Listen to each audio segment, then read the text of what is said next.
Welcome to Prime Space, a Prime Coaching Academy podcast with your host, Elias Scultori. Hello, coaches. Today, during our episode, I want to address one of the conversations we had this week at the end of one of our learning labs at Prime Coaching Academy. The learning labs are when the coaches, the students, are able to apply all of the concepts that they learned during our intensives and put into action. So they are coaching. They are actually coaching each other, sometimes coaching a guest, and they then are able to practice all of these concepts and put into action all that they learned. So after the coaching session, the coaching demonstration, we were debriefing the session, and I mentioned to them that in general, I was noticing that they were being very good at supporting the client into arriving at an outcome for the coaching conversation, meaning when they were establishing a session agreement, they were able to support the client into arriving at a place where this is what we are looking for. This is the goal for this conversation. But I was not noticing that they were mindful of supporting the client into an evidence, or what would be the measure that the client is going to have to see at the end of the session that they really achieved what they were looking for. They really achieved the outcome. So we were having a conversation between the definition or the distinction between what is an outcome for a coaching conversation, what is an evidence of that outcome. It was not quite clear to them, and I thought it would be important for us to talk about this here during our episode. And let me deconstruct this a little bit, because some of you may not have gone through our program at Prime Coaching Academy, either level 1 or level 2, or you may not have been exposed to my Prime model. My Prime model is exactly the core competencies, the ICF Core Competencies. But I always say, and I'm very passionate about this, I've said this before in these podcasts, the core competencies is a list. It's a document, it's a 7-page document with very nuanced details about the skills expected from a professionally trained coach. If a person is going to call themselves a coach, this person has these skills. And it's very thorough, the document.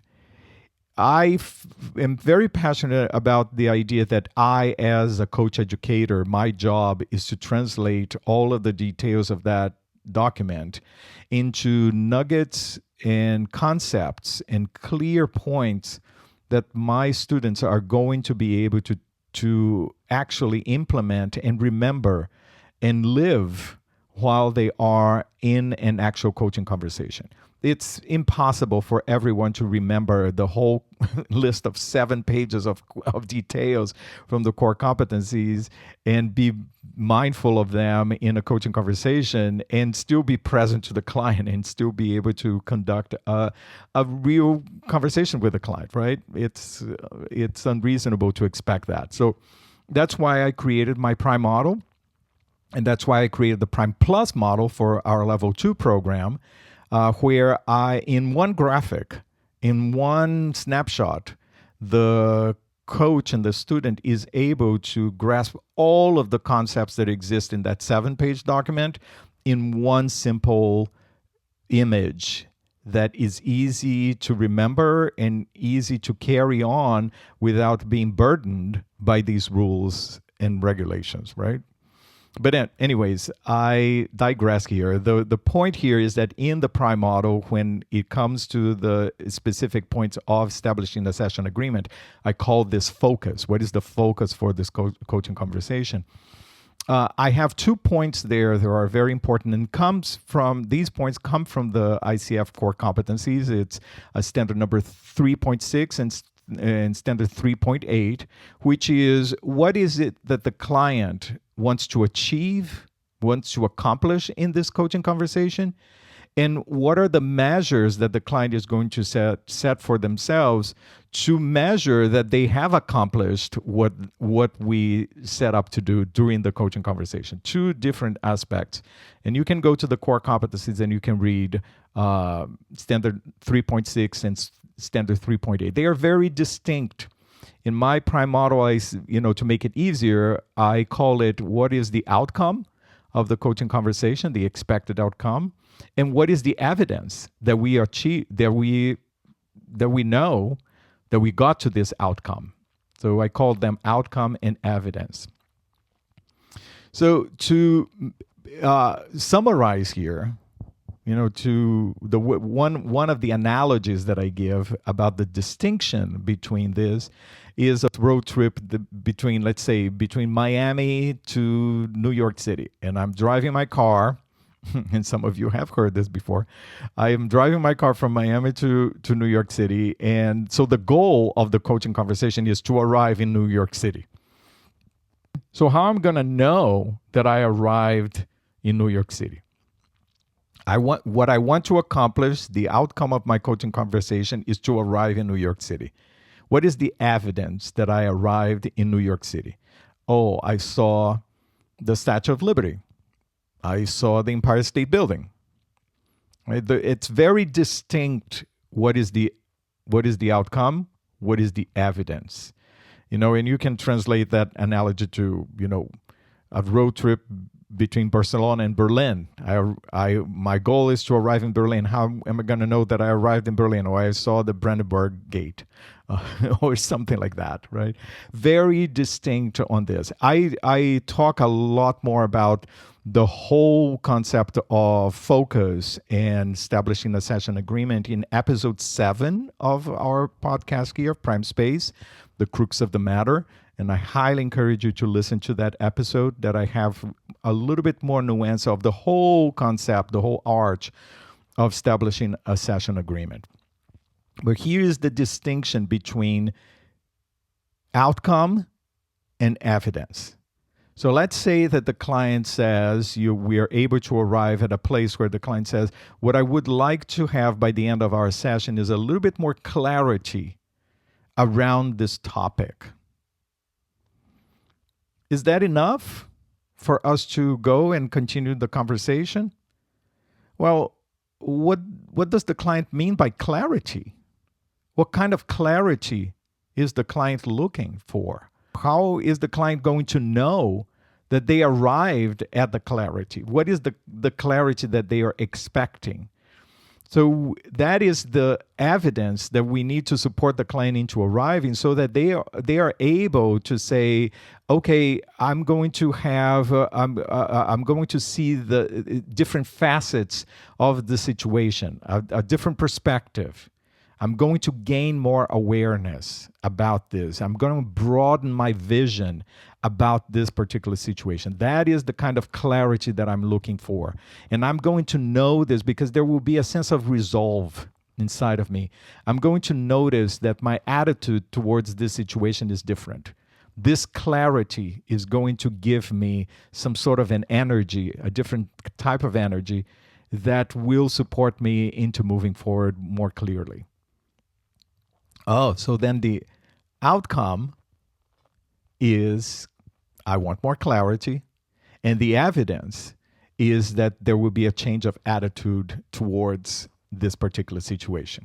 Those are very distinct points, and as you can see, crucial for us to support the client throughout the coaching conversation. Now we know that what the client is looking for is clarity. And it's this change of attitude, this new level of energy around this particular situation, a different perspective around this particular situation. Then we can proceed. Then we know how to support the client, right? Another point here that we need to be mindful of is that sometimes outcome and evidence, they may come together. Right? Let's say the client says that, I want to talk about here today is I would like to improve my relationship with my boss. That's a topic. That's not an outcome. Right? I want to improve my relationship with my boss. I cannot improve my relationship with my boss within this coaching conversation. So therefore, that is not an outcome. I can only improve my relationship with my boss, but I want to talk about it. And what I would like to leave the conversation with, the client says, is specific steps that I can take towards improving this relationship. What are the specific things that I can do to improve this situation? That is an outcome. What is the evidence that I got these steps? These steps are going to be realistic, and they are going to be both concrete steps, but also reflective steps. I understand that a relationship is a two-way street, and I want to also be reflective of my part on this relationship. So now we have what is the topic, what is the outcome, what is the evidence. The topic is the relationship, improving the relationship with my boss. The outcome are specific steps that I can take, and the evidence is that these steps are going to be realistic and reflective. You see the distinction between the three of them? One thing else that I want to add here to this conversation is that in the debrief that we had during our learning lab, one of the students asked, what if we ask a question, what is the outcome?